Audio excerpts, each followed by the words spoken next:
Vamos falar de um tema, para mim, muito interessante e que envolve muitas das notícias que nós lemos atualmente. Ou seja, violência, intolerância, pouca paciência, vamos dizer, imposição de ideias, de costumes, de cultura, de religião. Enfim, a imaginação totalitária está, sim, presente nas nossas vidas. Mas quem explica mais sobre o seu conceito é o autor de um livro a respeito disso. É o professor de filosofia, Francisco Razzo. Muito bom. Tá bom, Francisco, obrigado por ter vindo, querido. Obrigado pelo convite.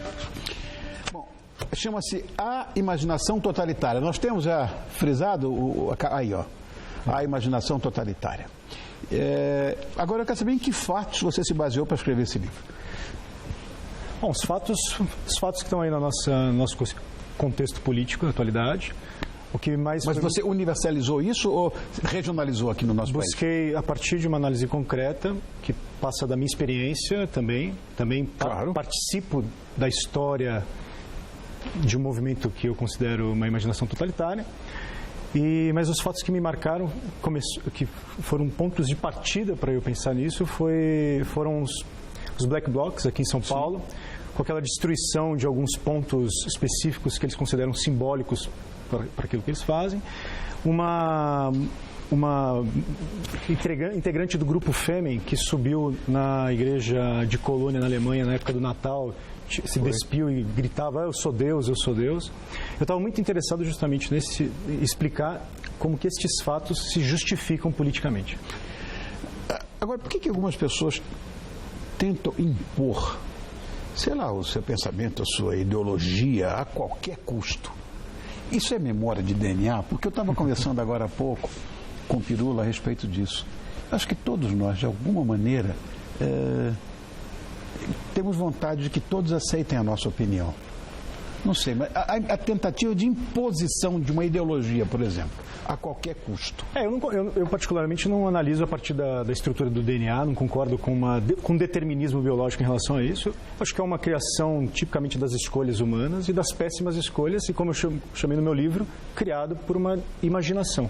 A imaginação cria uma expectativa de que o meu mundo imaginado é o melhor mundo possível e eu quero que todos participem dele de forma muito própria. Correto, isso está correto. Eu acho que, por mais equivocada que seja a nossa visão de paradisíaca em termos de política ou de ideologia, ou do que quer que seja, a gente quer que todo mundo siga esse caminho. Exatamente. Eu acho que é isso aí mesmo. E quem não quer, a gente quer simplesmente tornar quem não quer participar, nós anulamos enquanto pessoa e eliminamos. É muito fácil fazer isso. É claro, quem fez isso? Hitler fez isso. O maior assassino da história, Joseph Stalin, fez isso. Exatamente. Os caras fazem. Então comigo não, então morre. E o mais preocupante é você rebaixar a categoria da pessoa, desassociar a personalidade, a singularidade de alguém. Transformar a pessoa num mero esquema que você... É isso. Eu entendo perfeitamente. Agora, a gente teve o caso agora há pouco, da atriz Letícia Sabatella, né, que foi ameaçada, agredida verbalmente e tal. Uma manifestação foi em Curitiba, se não me engano. A gente tem até aí o VT do que aconteceu aí. Tudo bem, todo mundo tem direito à sua opinião. Todo mundo. Eu acho que ela também tem dito a opinião dela. Pode ser equivocada. Para mim, inclusive, poderia ser equivocada. Mas ela tem direito a isso. E as pessoas não aceitam aquilo que você falou. Você simplesmente, isso aí é uma ilustração do que você acabou de dizer. Porque o caso clássico aí, independente da ideologia, se ela apoia ou não a ideologia que ela tem, o que eu quis mostrar no meu livro é justamente isso, que não interessa qual a ideologia, se é de esquerda, de direita, se é isso, aquilo. Isso é uma bobagem. Exatamente. Século XXI, o cara falar de direita, esquerda, em cima e embaixo, é uma estupidez. O valor maior é o homem. Embora, paradoxalmente, tenha criado em cima e embaixo, direita e esquerda. Né? E você reduz a pessoa a um mero fantoche ali, claro, que você elimina facilmente. Claro. E a agressão que causaram nela ali agora, é agressão típica de quem pensa assim. O que desperta essa raiva, Francisco, numa pessoa, essa, vamos dizer, passionalidade? Isso é uma coisa passional. O que eu chamei no meu livro foi o que desperta justamente uma disposição totalitária. Foi isso que eu chamei no meu livro, e é isso que eu analiso no livro. O que desperta essa tendência que não é só autoritária, mas ela é um autoritarismo totalitário, ela é consentida, ele quer que as pessoas também, as outras pessoas o aceitem de forma consentida. O que desperta isso foi o que eu analisei no meu livro. É uma imaginação, um temperamento totalitário que está em cada um de nós. Quer dizer, é inerente ao ser humano ou você diz que não, que é um fator mais cultural? Eu acredito que foi descoberto na história, exatamente na modernidade. Estava inerente ali, adormecido, mas ele foi configurado no período da Ilustração moderna, no período do Iluminismo, como crença exacerbada numa racionalidade que pode compreender o todo, e o progresso humano tem esse senso de que eu sou capaz, através da minha razão, compreender o destino da história. Isso é um típico ganho do Iluminismo.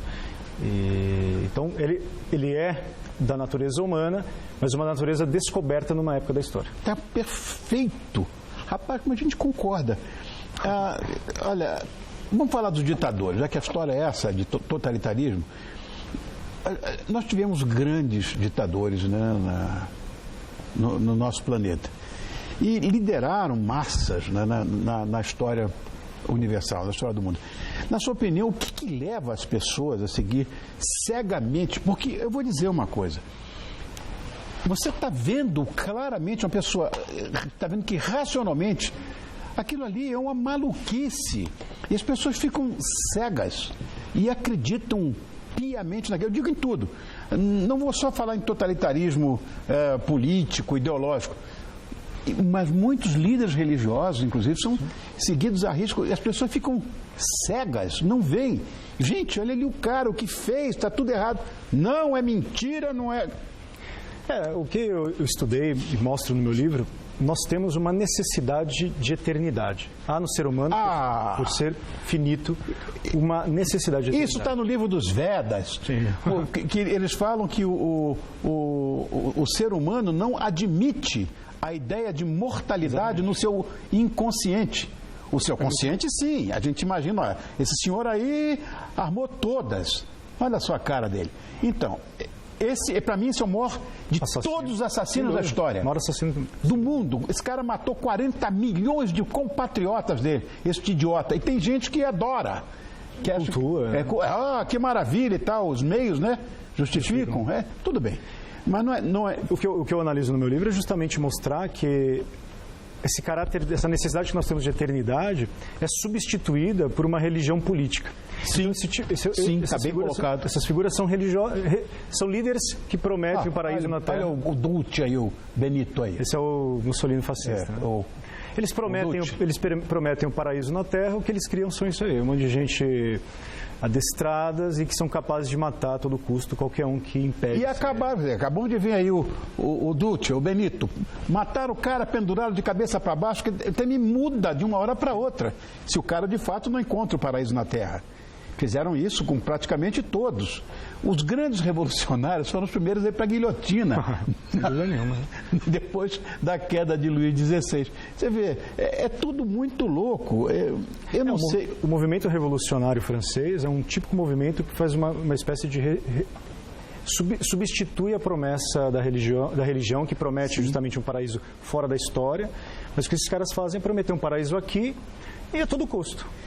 Pois é, eu entendi agora isso, porque a gente sempre fala que é, na verdade, uma cegueira quase que religiosa.